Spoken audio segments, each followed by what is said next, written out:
Well, hello, Vanessa. How are you today? I'm doing great. How are you doing today, Brett? I'm great. I'm fantastic. You're always fantastic. I love it. I'm trying to be. I ha- I do have my moments. Never seen one, and I've known you a long time. Yeah, I hide them from you. You're good at hiding them, then, I guess. But we're gonna today interview each other or talk to each other about a topic that we both find super important, and that is the importance of surrounding ourselves with positive relationships. Yes, So I want to ask you, is that important to you? it's very important to me. Do you know what my retirement gift to myself was? I do not. That I Tell never me. have to work with another asshole as long as I live. Oh, I love that. Isn't that great? Yeah. Yeah. And I I just I don't guess need him. I don't need him in my life for any purpose. yeah, and I guess if you do that now, it's a mistake that you're making That's by right. allowing that to happen, right? That's right. The no asshole rule. Let me write that down. It goes right into our, positive relationships because it's a whole lot easier to have good positive relationships when you like the people. Yeah, it sure is. Have you read the book Positivity? So good. Um, it's written by a professor here at the University of North Carolina. What's her name? Barbara Fredrickson. Anyway, she found out that if people, as an individual or in a marriage or in a team, if you have a ratio of 3 to 1 or greater positive emotions versus negative, it's like the tipping point of flourishing. Nice. And you can literally, it's something you can do. You can like measure in a day or in a week your positive emotions versus negative and see if that's true for you. But one way to have positive emotions is hanging around positive people. Or the flip side of that is how do we lower negative emotions? We stay away from assholes. but I love the science on that. And you I do can't too. have So 3 to 1, huh? 3 to 1. There's actually a test you can take. I'll send it to you. Yeah, I And love my first, those. as positive as I am, my first pass of that was like 2.8 to 1. I wasn't like above three, and I've been working on that. And it comes down to where you put your attention. Mhm. What what shows do you watch? What do you read? And a lot of those are choices that we just take for granted. And we're born with a negativity bias, so we're like born to be more inclined to pay attention to negative things. So we have to like retrain ourselves not to do that. And it's all kinds of benefits. So were you I've always heard you I've heard go you ahead. say before that, how you react to things is a choice, right? And the same thing can happen and one person can view it as positive, another person can view it as negative. Yeah. So I always think that a lot of the times how I feel, whether it's positive or negative, is just what lens I'm using to look at that. No, it's up to you. I the weather doesn't care. The outside world doesn't care how we interpret it. And I who was it? So yeah, Viktor Frankl talks about that space between stimulus and response is our greatest freedom, greatest power. And I use that to like remind myself to be thoughtful about what I say or do after something happens. But you can also use that as a triggering mechanism to choose positive. Okay, something crappy happened. All right, it happened. Can't undo that. You can't undo that it happened. Okay, how do you interpret it and how do you respond to it is our choice. And a negative person would interpret it, this is terrible and it's going to last forever and it's all because of me and I'm doomed. And then your actions are going to be bad and tomorrow's bad also. But a positive person will say, well, this is temporary, like the weather. It's going to pass. I can figure it out. Yeah, it's hard and terrible, but I'm going to grow through it and I'll come out of this stronger. Same event, but you could have complete different outcome from it by how you frame it. And not only does it lead to all kinds of benefits in your own life, everybody around you benefits, right? Very much so. because you're not the asshole.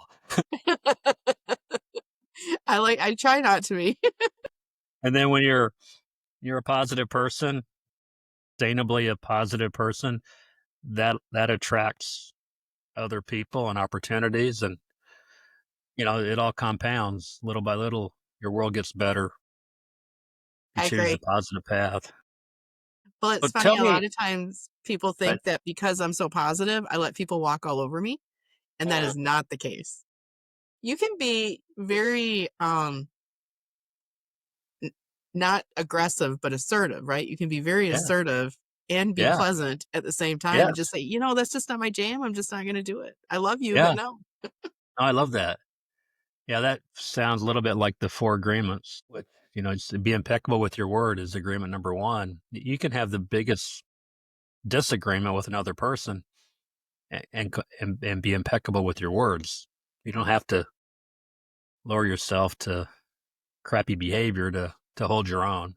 And then don't take things personally. Don't make assumptions.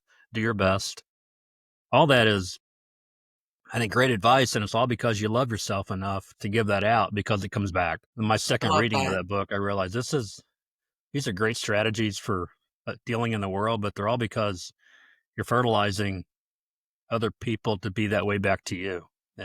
So, have you ever had situations where you were forced to work with negative people? And if so, how'd you manage that? Corporate life, there were times that I had to work with people I did not care for that were, assholes. Um, and I don't know. I remember one time I was working with a gentleman and nobody really liked him, but I was like, I'm just gonna do the best I can. And I actually came to like him. I mean, he had a lot of good information. You just had to like wear him down a little bit to get him to be nice. But once he was nice, he was fine. Um, so that one stands out, and I learned a lot from him.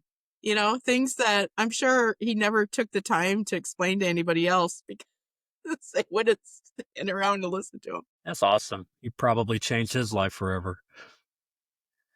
I But remember when I was in high school, I worked at a bank. I was a teller at a bank, and I can remember challenging myself to see how long it would take me to get these cranky old customers to smile. I play a little game with it, and I got good at that. And then once finally they smile at you and they start talking to you. Then every time they come in, they smile because they know you, and you're maybe the only smiling interaction the whole day, but it's because I did the work to get them to crack a smile. well, and you just said it, right? People have to be willing to do the work to get along with somebody else. Some relationships just click, and that's great. And, they're fun to have. And, I love those relationships like you and I. You and I have just always clicked, right? I don't think we've ever had a disagreement. Everything's been always great. But sometimes when you're forced to work with somebody that you don't click with, or, you have to put the work in to find the common ground that will ground you and ground your Yeah, relationship and your communication. yeah, and turn the lemon into lemonade. Hmm. Yeah. Now, Everything's not easy or free. as a just in your social life or as an entrepreneur, where you don't have to work with an asshole or a negative person, what do you do? When I find a negative person, I mean, I know the answer. They're not in your inner core, in your inner circle. Like, you don't choose to hang out with them. I think I know yeah, the answer. yeah, they're not my inner core, but it is this innate need that I have to make every situation a little better, that while I'm talking to them, I have to do what you did with your, grumpy old Customers. folks. And that's, make their day a little better when I talk to them. And I Yeah, that's awesome. usually can find some common ground, but you're right. If if it's not if we're not meant to be together, then I just let it go. Just Yeah. let it go. I think you and I are equally wired around a value of cheerfulness, uh, just pleasant, being Hmm. nice, trying to encourage other people to be cheerful and nice. I liked it. Is it Jim Rohn that said we become the average of the five adults we spend the most time with? He I was the love that. first one I heard say. I've heard a lot of people say it, but he was the first one I heard. and I've seen 5 or 10, but the point is obvious, and I the older I get, the more literally I take that. And I like, and Tom Hill taught me this, assess that every now and then challenge myself to be around people that I can grow from. Like if I'm the smartest person in the room, I'm in the wrong room. And you know, he calls it like life is a spiral staircase, and Mhm. there are people you can hear them up the stairway. You can see the bottom of their feet. They're talking. Those are people that have grown further up than where I am now.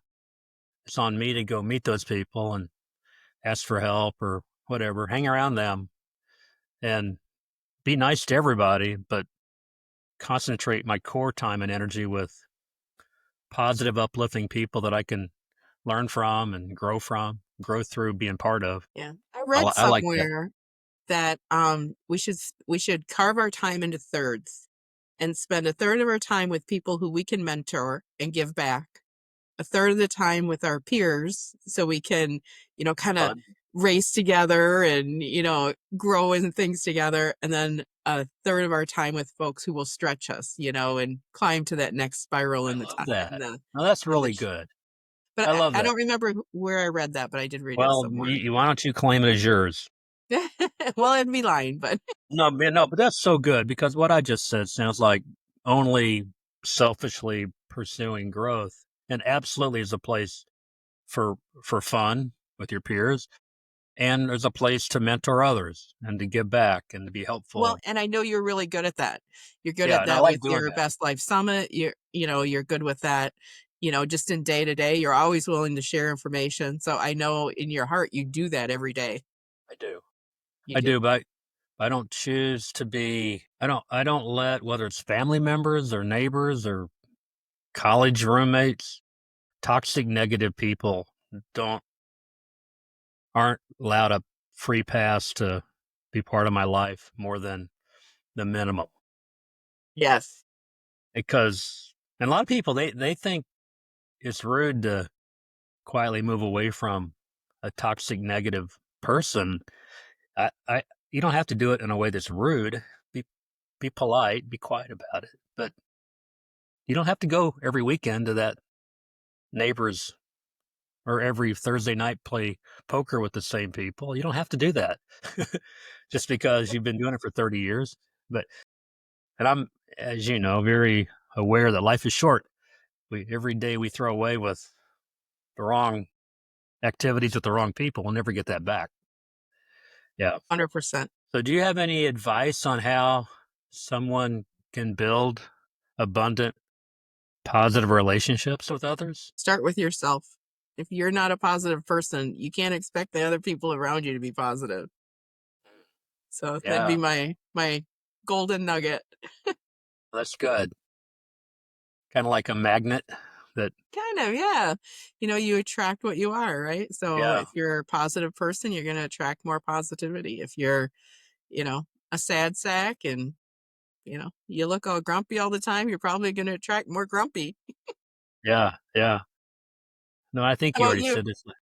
I think like being, it's not so much positive people, but positive relationships kind of starts with genuine empathy for the other person. Like try to get in their shoes and understand um, their point of their where they're coming from. Be authentically connecting in that way. I think sets the stage for that. Learn how to handle conflict constructively. Like I know some of my, especially in business, some of my best business relationships came from how I handled a mistake I made. Yes. I was talking to Courtney about this. Your clients forget. In her case, it's a recruiting company. They forget the great person that they hired and paid you a lot of money for. They remember how you goofed up and you worked together to fix it, Yes. and then you're like golden forever because you've kind of crossed that threshold of challenge and how you take responsibility, admit your mistake, and then humbly work to make it right. Shows your character, and before you I know it, totally agree. you're best friends. I totally Yeah, agree. yeah. I know in my corporate life, there were a lot of times that, because I was leading teams and in charge of departments with a lot of people. And, I would just, if there was an issue, I'd just be like, yeah, okay, it's my fault. Let's just move on. How are we going to fix it? And when people see that, it's like, okay, it just immediately calms the room because it's like nobody's worried about that they're going to get blamed for something.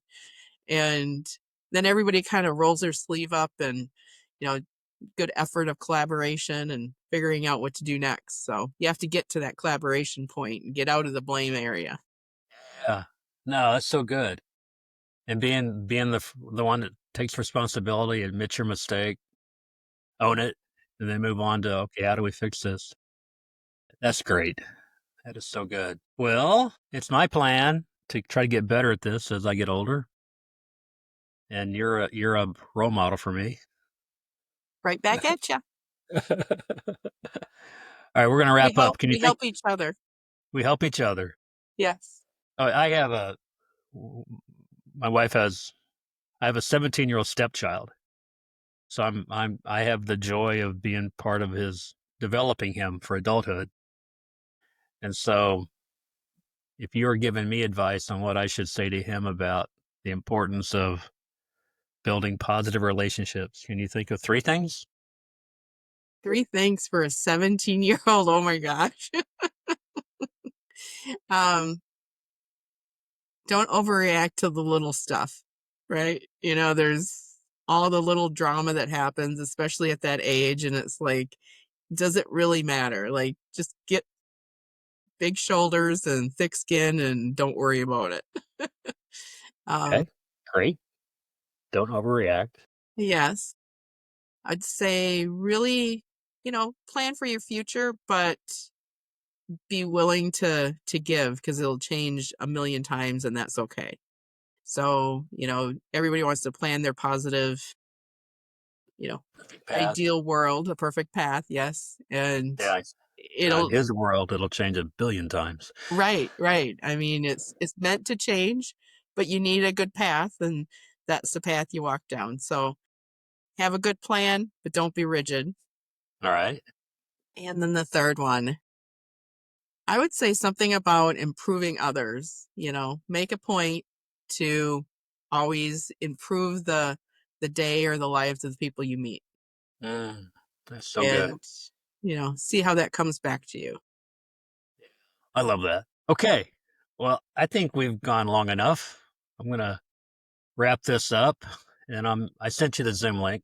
Well, hang on a second. I'm gonna stop the recording. We can keep talking.